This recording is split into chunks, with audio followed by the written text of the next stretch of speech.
ఈ వీడియోలో మనం ఫోన్పే అండ్ జీపేలో ట్రాన్సాక్షన్స్ అండ్ చార్ట్స్ ఎలా క్లియర్ చేయాలో తెలుసుకుందాం. ఫోన్పేతో కంపేర్ చేస్తే జీపేలో మెసేజ్ డిలీట్ చేయడం చాలా ఈజీ. మెసేజ్ మీద లాంగ్ ప్రెస్ చేస్తే డిలీట్ ఆప్షన్ అయితే వస్తుంది. మీరు జీపే యాప్లో ట్రాన్సాక్షన్ క్లియర్ చేయడానికి ప్రీవియస్గా ఉన్న డేటాను అయితే క్లియర్ చేయాలి. దానికోసం మీరు యాప్ని అన్ఇన్స్టాల్ చేసి ఇన్స్టాల్ చేసుకున్నా పర్వాలేదు, లేదా యాప్ని లాంగ్ ప్రెస్ చేస్తే స్టోరేజ్లో క్లియర్ డేటా అనే ఒక ఆప్షన్ అయితే ఉంటుంది. దాన్ని ప్రెస్ చేసినా మీకు డేటా అనేది క్లియర్ అయితే అవుతుంది. దాని తర్వాత మీరు మళ్ళీ లాగిన్ అవ్వాలి. లాగిన్ అయ్యే టైంలో మిమ్మల్ని అక్కడ మెయిల్ ఒకటి అడుగుతుంది. ఆ మెయిల్ ప్రీవియస్గా మీరు ఏదైతే యూజ్ చేశారో ఆ మెయిల్ కాకుండా వేరే మెయిల్ అయితే ఇవ్వండి. ఎందుకంటే జీపేలో మన ట్రాన్సాక్షన్ చేసిన చార్ట్ చేసిన అవన్నీ కూడా మెయిల్తోనే లింక్ అయి ఉంటాయి.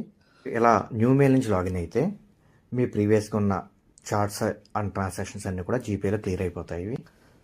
ఫోన్పేలో కూడా జీపే అలాగే యాప్ని రీలాగిన్ అవ్వాలి. దానికోసం మీరు యాప్ అన్ఇన్స్టాల్ చేసి ఇన్స్టాల్ చేసుకున్నా పర్వాలేదు, లేదా స్టోరేజ్లో క్లియర్ డేటా కొట్టినా పర్వాలేదు. కానీ దానికన్నా ముందు ఏదైతే మీరు ట్రాన్సాక్షన్ చూడకూడదు అనుకుంటున్నారో ఆ పర్టికులర్ నెంబర్ని బ్లాక్ చేయండి. బ్లాక్ చేసిన తర్వాత డేటా క్లియర్ చేసి రీలాగిన్ అవ్వండి. రీలాగిన్ అయిన తర్వాత మీరు అబ్జర్వ్ చేస్తే మీకు ఏదైతే రీసెంట్ ట్రాన్సాక్షన్స్ ఉన్నాయో ఆ ట్రాన్సాక్షన్లో మీరు బ్లాక్ చేసిన నెంబర్ అయితే కనిపించదు. ఇప్పుడు రీసెంట్ అప్డేట్ తర్వాత మనం ఏదైతే నెంబర్ బ్లాక్ చేస్తామో అవి అన్బ్లాక్ చేసామంటే ఓల్డ్ ట్రాన్సాక్షన్స్ అన్నీ కూడా మళ్ళీ రిటర్న్ అయితే వచ్చేస్తున్నాయి.